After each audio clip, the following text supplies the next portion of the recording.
we officially have one more day until we travel to our other locals in Greensboro, North Carolina to compete for an entire case of King's Court. Definitely stick around towards the end of the video when I will show you guys the deck that I will be piloting tomorrow, and I will give you guys an update as to how everything went at the case tournament. My thoughts and how I'm feeling right now. I do feel confident. I do feel as if I have one of the best weapons going into the fight. And what I mean is, even though my deck is seemingly underpowered, I feel like I know my deck better than those of whom have just recently switched to playing a deck like Sky Striker, Tri-Brigade, Drytron, etc. I do feel like I know my deck better than they know their deck. I also feel like a lot of the times people don't exactly know how to play against my deck, and I feel like that gives me an advantage as well. So we have a couple slots in the side deck that we have to find some cards for. But other than that, I think we've pretty much decided on what our build is going to be. Basically, I've tried to build my deck to be as consistent as possible, taking advantage of hand traps, as that is something that I have not done before. I have normally only played 2-for-1 traps, such as Ice Dragon's Prison, Dogmatica Punishment, and Torrential Tribute. But this time I think that we're going to change things up, as King's Court dropping means a reprint of Lightning Storm, and Lightning Storm will be very accessible. So I think that we are going to play cards like Fantasme, Ghost Bell, and Effect Veiler this time, and I think that they will bring us some luck. I've been doing a lot of testing with friends throughout the course of this week, a lot of deck theory. I've changed my deck several times to be able to better benefit what I feel like the meta is going to be tomorrow. So hopefully we have some luck, and hopefully all of our deck theory ends up working out the way that we hoped it would. Today is the day that we will go to the case tournament at Easy Card Games, and I am so excited to be taking a road trip with some of my best friends, playing some cards, and just having a fun day with everyone. Throughout the course of this week, I've done a lot of theorizing and a lot of thinking on my deck, and I think I've come to the conclusion that the reason why I did so much better with the Dogmatica build is because that build had so many starter cards. You had 3 Rod, 3 Souls, 3 Nadir, and 1 Ecclesia, and in the regular build of Dark Magician, you only have 6 real starter cards. You have 3 Magician Souls and 3 Magician's Rod.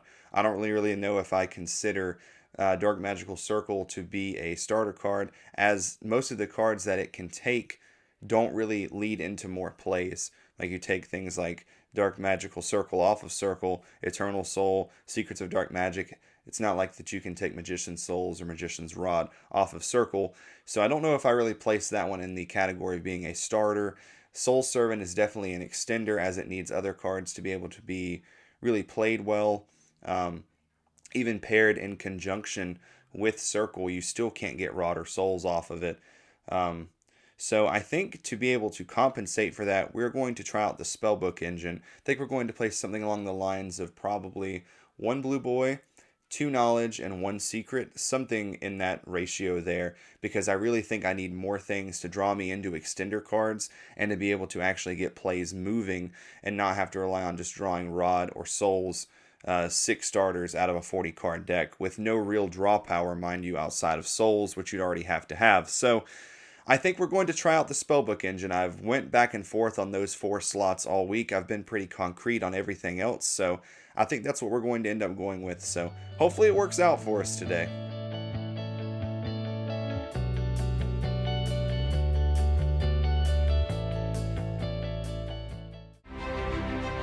After months of deck building, research, and playtesting, we finally get to put our newfound knowledge to the test on this day, July 10th, 2021, at Easy Card Gaming. We are going to see just how far we have come. Why was I playing Old Vindictive Magician? Every locals that we have played in, every tournament that we have attended, every deck we've built. Magician in 2021, piloted by my boy Michael Boyd. This is what it all boils down to. Magician, the deck, and once again, this is the day that we take what we've learned in our Dark Magician journey and truly put it to the test.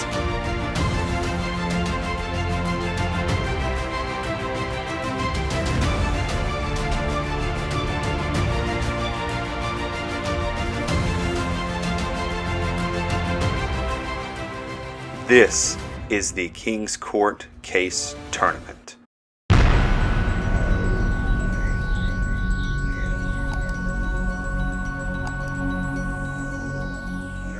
like to thank everyone for joining me here today, and for everyone for following the series. You'd know that now we are in week 6, and we just got done competing for an entire case of King's Court at Easy Card Gaming in Greensboro. If you enjoyed the montage before this part of the video, please make sure that you like, comment, subscribe, and share to your friends.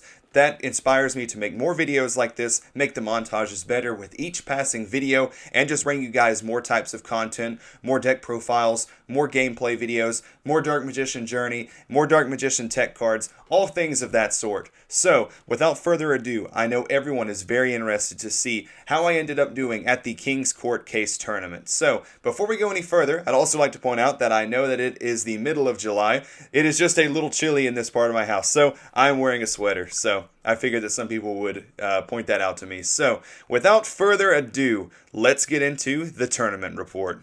What's up, guys? How do you feel about today? I feel okay, I guess. What are you playing today? Sky Striker. How are you feeling about today? Exhausted. Probably not gonna make that too well. We're gonna try. Is this what you're playing? Yeah. Going back to Old Faithful. How do you feel, Wood? I feel pretty good. It's good. We've been doing a lot of testing. Speak for yourself. Blaine, how do you feel about today? Snake King? Just a little nervous. Nervous? No, I'm good. Are you nervous? No, dude, it's good to be back in events. All right, baby. Probably played my favorite deck build of Dark Magician thus far. And make sure you stick around until the end of the video because I'm going to go in depth with the explanations behind my reasonings for playing cards in that deck. I'll show you guys the entire main deck, side deck, and extra deck, as well as tell you guys about some combos and interactions that you may not yet know about that you can actually do in Dark Magician. So, we're going to get into the tournament report here. We're just going to jump right in. So, Round 1, this was going to originally be an 8-round tournament. We had 50 people show up to the tournament. It was great. I was so happy for the owner of Easy Card Games to be able to pull that many people in. My friend Tony Icon was kind of running the tournament. It was his first time doing it. He did a great job as well. Super proud of you, man. Good job. Can't wait to come back for the next one. So, we played against Invoked Shadal Dogmatica. Game 1, I didn't know that he was playing Dogmatica. I thought that he was just playing Invoke Shadal, so we didn't put in Droll and Lockbirds into that matchup. I didn't see the Dogmatica part of his deck until Game 2. Game 1 was fairly short. He moves in to do some Alistair plays. I end up using Ghost Spell to negate his invocation. He just passes on a couple cards, and it comes back to me. I grind through his back row, quickly get into Quintet Magician to be able to destroy his entire board, and that game was pretty much won from there. Going into Game 2 was when I got to see the Dogmatica part of his deck, and I was just immediately thinking that I'm such an idiot for not putting in Droll and Lockbird, because I just didn't know that he had Dogmatica in his deck. You never know with something like that. So, we ended up taking that match 2-0 against Invoked Dogmatica. So, that was definitely a good match. I can't remember the guy's name I played against. He was kind of a newer player. He said he'd just been getting back in the game in the past few months. So shoutouts to you, man, if you're watching this video. You did a great job. You'll definitely get there next time. You improve. The more you play, the better that you get. So I hope the best for you.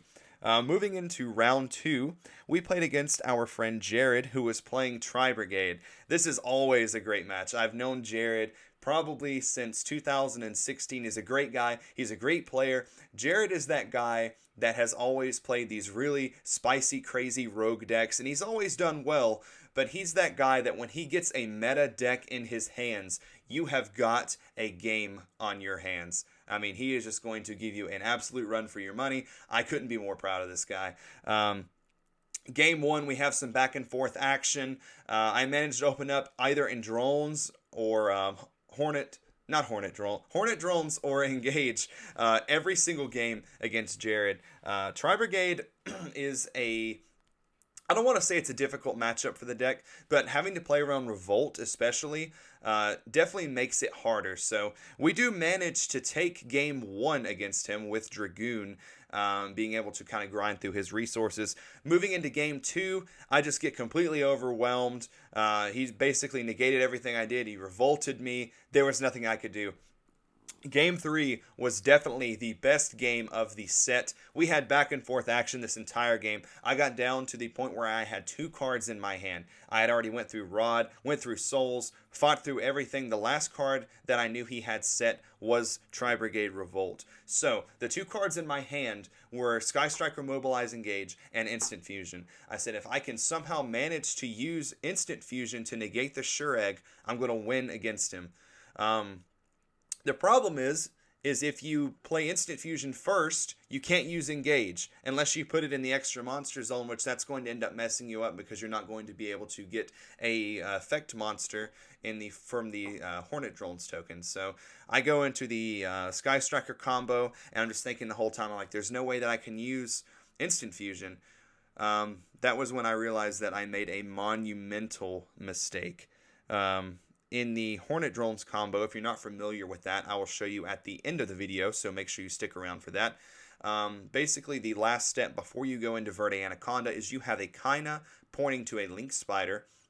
Right there was when I should have activated Instant Fusion to go into Millennium Eyes, because even if he chained his Revolt, I still would have been able to negate his Sure Egg with Millennium Eyes. So, unfortunately, we ended up losing to Jared because of my own misplay, and I definitely tried to not beat myself up about that. I had just put Instant Fusion in my deck a couple of days prior to that. I had never seen it in playtesting, so definitely I take that into consideration going forward, and I need to be able to think through the interactions on cards like that better in my mind. So unfortunately, we didn't win against Jared. We got very close. We actually ended up tribute summoning a Dark Magician Girl over a negated Verde Anaconda in that match, and I think that blew his mind.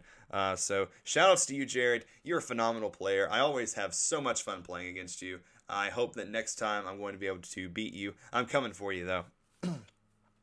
Going into round 3, we play against our good friend, Typhoon. If you know Ty from the channel, you know him as the Cyber Dragon player. And I managed to take the match against Typhoon 2-1. Game 1 was won purely by super polymerization. I played right into that card. He sold it like a Hollywood actor. He got me on that, and that was definitely making me doubt my confidence going into games 2 and 3. But we did manage to take Game 2 and Game 3. So, shoutouts to Ty. Always love playing against you too, man. Shadal King 2021 Typhoon, you know it. Alright, going into the next round, I play against Madolche. And this is one of those matchups where I am just absolutely terrified. I don't know what to negate. I don't know what to interact with. I don't know when to hand trap them, where to hand trap them. I don't know anything about this matchup. I managed to take Game 1 just off of Dragoon. I just beat him down with Dragoon. So that raised my confidence level up pretty high, maybe a little too high, as in Game 2, he opts to go first. I opened up Nibiru. I wait way too long to the point to Nibiru. He had already gotten to the Madolche trap card, which was what I didn't need to happen, as the Nibiru token was so large. I would have ended up needing a way to make Dragoon to get over that token. So, unfortunately, we did not win Game 2. Going into Game 3, I chose to go first. I didn't really have a lot else to put in against him, so I kept in Nibiru just on the chance that my opening board would be kind of weak, because I know that Madolche can very easily OTK you. So I go first, do a couple things. He starts with his turn. I don't open up that strong. This game, I end up opening up, playing Nibiru too soon. He is able to actually recover Tiramisu back, my face-up circle, and my Nibiru to my deck, and OTK me. So that definitely put a damper on the day. I do believe his name was Justin, and he was such an awesome guy. He was so fun to talk to. I rooted for Justin the entire rest of the day. I was hoping that he would end up taking it home, either Justin or Jared. So that's definitely a matchup that I need to study. A lot of people are starting to play Madolche. It's gaining more and more popularity. So unfortunately, at this point, we have lost 2 times. Going into the next round, we play against our friend Logan Hawks, playing Sky Striker. And this one was a 2-0 victory over Sky Striker. Dragoon is definitely a problem card for Sky Striker to be able to get over, as my entire deck is basically built to make Dragoon and control the game through Dragoon, Dark Magician, Circle, Eternal Soul, Dark Magician, Basically, Dark Magician itself is pretty good because I don't believe that they can Widow Anchor Dark Magician. I do believe Widow Anchor can only take an effect monster. So we do end up taking this win over Logan after a side-decked Harpy's Feather Duster wins us game 2. Going into the last round I played in, I play against a fellow named Mario who is piloting Cyber Dragons, and this was probably the one time of the day where my deck didn't perform quite as well. I end up making a Dragoon on turn 1. He hard draws his own Red Eyes Fusion, and I go to negate with Dragoon. He chains Forbidden Droplet, negates my Dragoon, and the rest from there is just history in game 1. Game 2, I opt to go first. I do the exact same thing. I make Dragoon. He ends up going second, and he also makes Dragoon again, and he kills me with Dragoon. So, didn't see any Cyber Dragons in that matchup. I just got beat down by Dragoon. But definitely shoutouts to Mario. You were awesome to play against. You're such a chill guy, and I hope that the next time I get to play against you, that we can end up actually seeing more of each other's decks, because he wasn't even sure what I was playing in the beginning. He kind of thought I was playing Sky Striker because I used the Striker engine to turbo out of Dragoon. So, shoutouts to you, bro. Can't wait to play against you again. Definitely come back to Greensboro sometime in the near future. So, I'm not going to beat myself up too much about this one. My deck build ran completely smoothly. I couldn't have been more happy with the way the deck worked out. Definitely the most consistent build that I have played to date.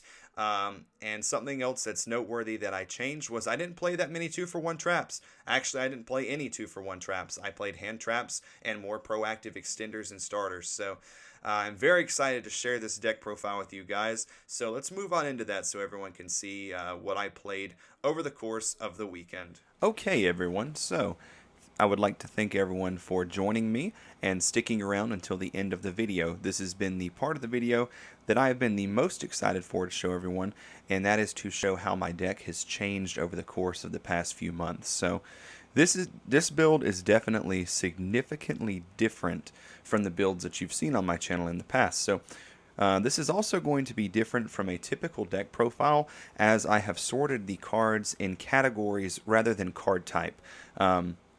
This comes from a guy named Johnny Lee. I'll link one of his videos in the description below, and make sure you check that out. The guy is an absolute mastermind when it comes to Yu-Gi-Oh! So we will do our main deck first. So, starting off, we are going to start with the cards that are starters. What these cards do is these cards initiate plays with no other cards other than themselves. If you have too many starter cards in your deck, it'll make your deck too weak. If you have too few, you'll brick too often. So normally, according to what Johnny Lee says, you should be somewhere in the 10 to 14 range, and I do believe this deck has 11. So starting things off, we have 3 copies of Magician Souls. Magician Souls is a card that kind of falls into multiple categories. This card is both a starter as well as an extender. If you're not familiar with this card can either this card sends a level 6 or higher spellcaster from your deck to the graveyard, and you have 2 options with this effect. You can either special summon himself, or you can special summon a Dark Magician girl or a Dark Magician from your graveyard. Also, while he is on the field, his on-field effect is you can send spells or traps you control from the field or from your hand to the graveyard, draw the same number of traps. So this guy also adds to the consistency of the deck as well. So Souls is definitely both a starter and an extender. Next up, we have 3 copies of Magician's Rod. This card is purely a starter, but in some ways can function as an extender if you're using this card past turn 1. Normally, turn 1, this card is going to grab one of your defensive cards like Magician Navigation, Eternal Soul, Dark Magical Circle, Secrets of Dark Magic, Soul Servant, anything like that. And this card is also completely recyclable through Artemis, the Magistus Moon Maiden. So we will get into more of that later on in the video. But Rod is definitely your strongest starter. I'd like to point out that most Dark Magician decks, these are the only starters that you play, and I feel as if 6 is just simply not enough.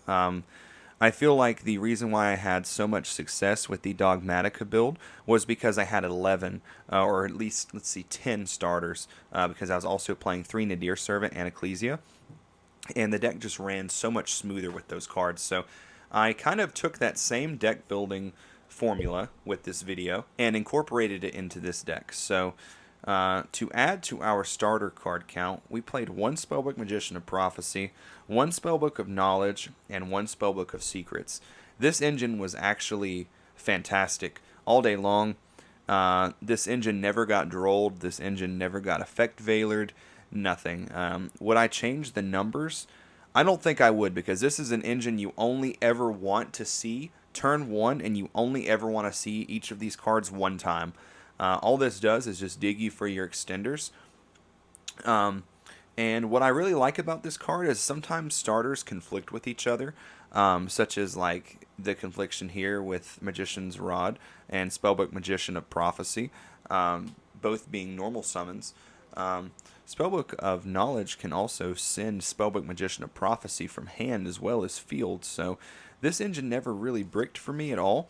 And it actually plays into the next 2 starter cards I played, which were Sky Striker Mecha Hornet Drones and Sky Striker Mobilize Engage. These cards were absolutely amazing. Being able to draw into either this or this off of the Spellbook Engine and it be live as it tributes your monsters from the field was just absolutely just bonkers the entire day. I will keep this package in my deck as long as these 2 cards are legal, because it just makes a free Dragoon. You can play your hand down to one last card and it be one of these, and you can win the game because of Dragoon being able to make him with 1 card. I'll also show that combo at the end of the video, so make sure you stick around for some combos. Now we're going to move into the next category, which is our extenders and our superior extenders. I'd like to start off with the 1 Instant Fusion. It was a fantastic card all weekend. Unfortunately, I didn't activate this at the right time against the Tri-Brigade player, and I did not win. But had I activated this card, that game would have been in the bag. Our target for this is Millennium Eyes Restrict. So going first, not only is this an extender, but can also help you play through hand traps with Millennium Eyes. This card was absolutely fantastic. Magicalized Fusion. This card makes a 2nd Dragoon. This also comes up in the 2-card combo that makes Quintet Magician going 2nd. I played double copies of Tenyu Spirit Vishuda. If you're not familiar with him, he says while you control no effect monsters, you can special summon this card from your hand. That's his first effect. And his second effect is while you control a non-effect monster, you can banish him from your hand or your graveyard, target a card your opponent controls, and return it to the hand. This is basically an extender to go into Verte. It's also level 7, and there is a combo with Mecha Phantom Beast Draco Sack that we will also cover. I went back to playing a card I've never been a huge fan of, but this card has grown on me so much. This card is an extender, and it can also fall into the category of a hand trap, and she was just great all day long. This kind of goes hand in hand with the Quintet combo. If you don't play the Quintet combo, I probably wouldn't play her. And if you don't play her, you can't play the Quintet combo. So that's some of our extenders. A lot of people would categorize Circle as being a starter. I actually don't categorize this card as being a starter because there's nothing that you can get off of this card that's going to initiate plays. It's not like you can take Rod or Souls off of this card. So for me, this falls in the category of an extender as well as defense. The guy that managed to make day 2 at the YCS only played 1, and I am definitely thinking about experimenting with just 1. I've already went from 3 to 2, and I've never wanted the second one, so we might actually consider going down to 1. I played 1 Secrets of Dark Magic. This is kind of getting the cards that, if I'm not mistaken, Johnny Lee calls it superior extenders. These cards require multiple cards to be able to work. And the reason why I think this one is different from Magicalized Fusion is Magicalized Fusion technically doesn't really have a requirement because your graveyard is an endless resource. This card you have to have things on your field or in your hand. A lot of players have cut this, especially in like the top builds from the YCS. I think this card still opens up a lot of OTK potential, so I'm going to keep this one around. Next up, we have 3 copies of Soul Servant. I let this card fall into the category of Superior Extender because to really gain the best effect from it, you have to have multiple cards to be able to do that. So this card can stack any Dark Magician card from your deck, hand, or graveyard to the top of your deck. And during your main phase, you can banish it from your graveyard to draw cards equal to the number of Dark Magician Girl, or Palladium cards with different names in each player's graveyard. Keep in mind this counts both players' graveyards, not just your own. The last two cards I think fall into extenders in some cases, but are primarily used for defense, and that is one copy of Eternal Soul and one copy of Magician's Navigation. I wanted to try my best to play around Ghost Bell, as Ghost Bell is becoming more and more prevalent, so I went down from double Eternal to one Eternal and one Magician's Navigation. If you weren't already familiar with this, normally now with Ghost Bell being played, and in the past I've always done this anyway, if you have this card set, and you flip this card over, and you declare that you're activating the effect to summon Dark Magician from your hand or your graveyard, and they Ghost Bell, this card will actually leave the field and you lose access to this card. If you flip this card and without the effect, and you use the effect either in the next chain or later in the turn, and they Ghost Bell it, it will still negate the effect, but the card will not leave the field. So definitely make sure that you're kind of playing around Ghost Bell in that regard. And Magician's Navigation, I've always really liked this card in theory. Unfortunately, I never played it all weekend. I never even drew it, never saw it, never searched it. So I can't really comment on how this card was, but I thought in theory this card was very good. So I'm going to keep testing this going forward. Going into the next portion of our deck, this falls into the defense category. Normally these are cards that are only defensive. Call by the Grave is strictly defensive. It can be used as a reaction sometimes, like a pseudo DD Crow. I think in a format ran by hand traps, I think this card is spectacular. I will play this in all of my decks going forward. Play 2 copies of Ash.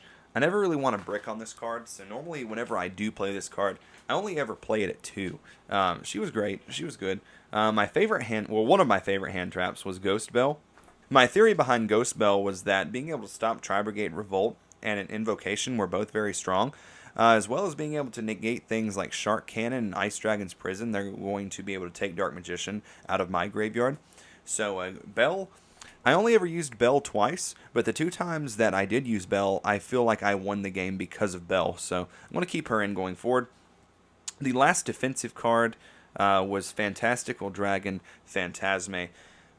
This is actually my favorite hand trap in the entire deck. It adds so much consistency. It puts a free body on the field. It is a dragon for Secrets of Dark Magic. It is a level 7 if you need to go into Dracosac. And some people might note that this card seemingly might conflict with the likes of Tenyi Spirit Bashuda, and those people are correct.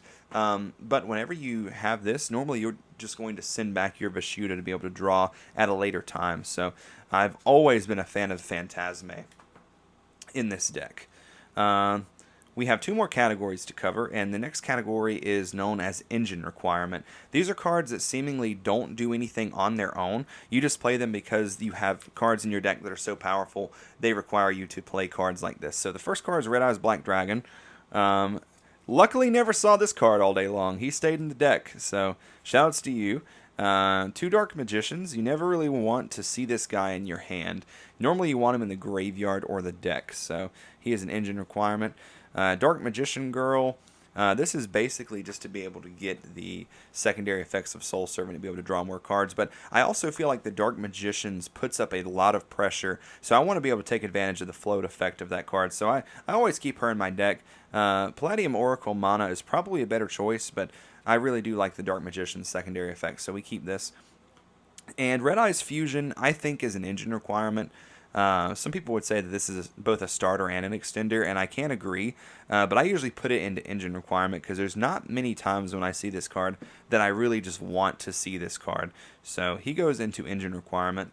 And the last card is just a completely different category. It's Upstart Goblin. I think this card is its own category. It's one of the few cards that lets you kind of cheat the rules and play 39 cards. And in this deck, being able to stack with Soul Servant and then Upstart, or being able to rearrange your deck with Dark Magical Circle and Upstart is very strong. So this also puts another spell in the graveyard, just in case you ever were to be able to get that secondary effect of Sky Striker, Mobilize, Engage.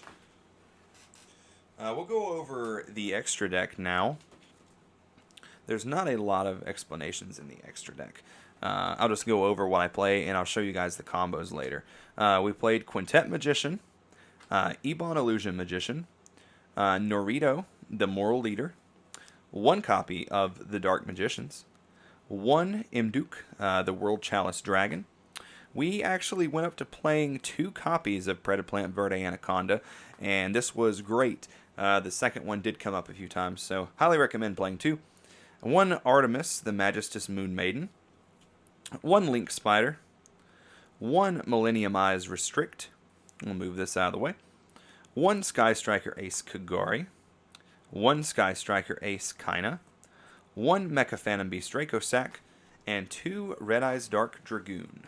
Moving along into the side deck here, we have 3 copies of Droll and Lockbird, seemingly one of the better traps, or hand traps this format. We're going to leave a few of these till last so we can get some explanations. We have 3 Nibiru and 3 Skullmeister. Going into this tournament, I figured that there would be a lot of Prank Kids players, as the deck is very cheap. So I sided a little heavily for Prank Kids, because that matchup always seems to catch me off guard. I always have a hard time winning that matchup. So unfortunately, we never played against them, so we never actually got to put in the Skullmeisters, but the Nibirus did get put in against Madolche.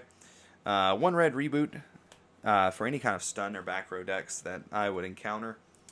I ended up playing the very loyal Harpy's Feather Duster. Shout out to my friend Logan. Did manage to see this turn 1 against Striker. I played 1 Panker Tops. I always like this card going second in this deck, as it puts a lot of pressure. It's also level 7. There's not a lot to say about Panker Tops. He's definitely at 1 for a reason. And the last card on my side is 3 Mystical Space Typhoon. This card went in against Tri-Brigade. This card immediately forces Revolt to go off. And it's also relevant to point out that with this deck, a lot of times Tri-Brigade is just going to try to flood you out with cards like I.O. and Anti-Spell Fragrance. So this card was great. And this was also for the random encounter of Virtual World. Cosmic is better than that. But normally moving into game 2 and 3, I didn't really want to be paying an excessive amount of life if I'm already paying for Verde anyway. So I just went with MST, and this did work out quite well. I did like MST. So moving into the combo portion of this deck profile, I did learn a few weeks prior to this tournament that there is a 2-card combo to go into Quintet Magician. This might be old news, and I might just be late to the party, but I'm still going to show everyone anyway. This is technically a 3-card combo. It is Magician Souls, Apprentice Illusion Magician, and any card to discard. Does not matter what it is. It can be Blue Eyes White Dragon here. I'll just show you. We will make our card Red Eyes Black Dragon. Alright, so starting things off, we are going to summon Apprentice Illusion Magician by discarding our copy of Red Eyes Black Dragon. We can use her ability to go search for a Dark Magician. Next, we will use Magician Souls effect. We are going to send Dark Magician Girl and special summon Dark Magician Girl from our graveyard. Next, we are going to XYZ6 with Apprentice and Dark Magician Girl into Norito, the Moral Leader. Immediately after our summon, we will go ahead and put Ebon Illusion Magician on top. Here we'll use his effect. He can detach to summon a normal spellcaster from your deck. So we'll summon Dark Magician. Next, we are going to link 1 into either Link Spider or Imduk. Normally, I like to hold on to my Link Spider in case I top deck the Striker combo later on in the game. And it's also relevant to point out that a lot of people still don't realize this card is a dragon for Dragoon off Magicalized. So definitely don't forget about this guy. Next, we will link 2 into, you guessed it, Predaplant Verde Anaconda. We will pay 2,000 life points to activate Predaplant Verde Anaconda, sending for cost. For the cost, we are going to send Magicalized Fusion. So we will banish 1, 2, 3, 4, and 5 spellcasters from our graveyard to summon Quintet Magician. Quintet Magician's effect is whenever he is summoned using materials, 5 spellcasters that have different names, it destroys all cards your opponent controls. So this combo going second is very strong if you can get into it. This actually happened several times for me. The next combo that I will show everyone is just another 2-card combo. that, like I said, might be old news at this point, but it was definitely fascinating for me. As most of you know, I have always focused around playing this deck very defensively and not quite so much offensively. So finding out some of these offensive combos definitely made me very happy. For this combo, you are going to need a copy of Magician Souls and our Tenyu Spirit Vishuddha. So we will use Magician Souls effect. We will send a Dark Magician from our deck to the graveyard for cost, and we will use the effect to special summon back Dark Magician. Next, we'll activate our effect of Tenyu Spirit Vishuddha, special summoning from our hand. We are going to XYZ. Been a long time since we XYZ in Dark Magician. We will summon a copy of Mecha Phantom Beast Draco Sack. We will activate his effect. We will detach one material to spawn out 2 Mecha Phantom Beast tokens. Alright, moving right along, we have our graveyard effect of Tenyu Spirit Vishuddha. Since we control a non-effect monster, we can bounce a card our opponent controls back to the hand. We can also use our effect of Mecha Phantom Beast Draco Sack. Tribute of Mecha Phantom Beast card, destroy 1 card in the field. Moving forward into this combo, we will link 1, our Mecha Phantom Beast token, into a copy of Link Spider, which sets us up perfectly to be able to make Predaplant Verde Anaconda. And you can always guess what happens next. We pay 2,000 off of Verde. We are going to dump a Red Eyes Black Dragon, a Red Eyes Fusion, and a copy of Dark Magician, which puts 2 copies of Dark Magician into our graveyard to summon Red Eyes Dark Dragoon. Going forward from there, we can also use Dragoon's effect to destroy 2 cards. So 2 cards will out you 4 cards. You get a bounce from Vishuddha, a pop from Draco Sack, and 2 pops from Dragoon, as well as an attack with Dragoon. So if you weren't familiar with this combo, it's one of the more obscure ones, as it is requiring you to play Vishuddha. Now you know. So that is pretty much it for the deck profile this time. I hope that everyone took home some knowledge of the different types of cards and the roles that they play going into your deck. As I stated before, I will definitely link the video of Johnny Lee in the description of this video. And closing statements for this are, I'm going to change nothing about this deck. I very much so like this deck. It is the most consistent build. I never bricked a single hand. I had a couple hands that were a little awkward, but I never bricked. Every hand was playable. And if you've read Patrick Hoban's book, which he also collaborated with Johnny Lee on, he says you need to build your deck to be able to play every game. Because being able to play every game means that you can potentially win every game. Every game you can't play is a game that you lose. So we're going to stick to going more combo-based with this deck moving forward in the future, and I hope that everyone will continue to follow me on the Dark Magician journey as we travel to more events as things do start to reopen from COVID, and more locals and more videos like this. I'm also going to try to get the gentleman that recently day-2'd the Remote Duel YCS on the channel and let him kind of show off his deck profile. So definitely stick around for that. That'll be here in the next few days. So yeah, this is Mike from Dark Magical Gaming on the Dark Magician journey, closing out episode 6. Before I show off the closing of episode 6 of the Dark Magician journey, I would like to quickly apologize to everyone, as I forgot to show the 1-card Dragoon combo in the deck profile portion of the video. So I'll take a second to quickly explain that. It is a 1-card combo, as I stated before. You need either Sky Striker Mobilize Engage or Sky Striker Mecha Hornet Drones. So you will activate your copy of Hornet Drones. You will summon a Sky Striker token.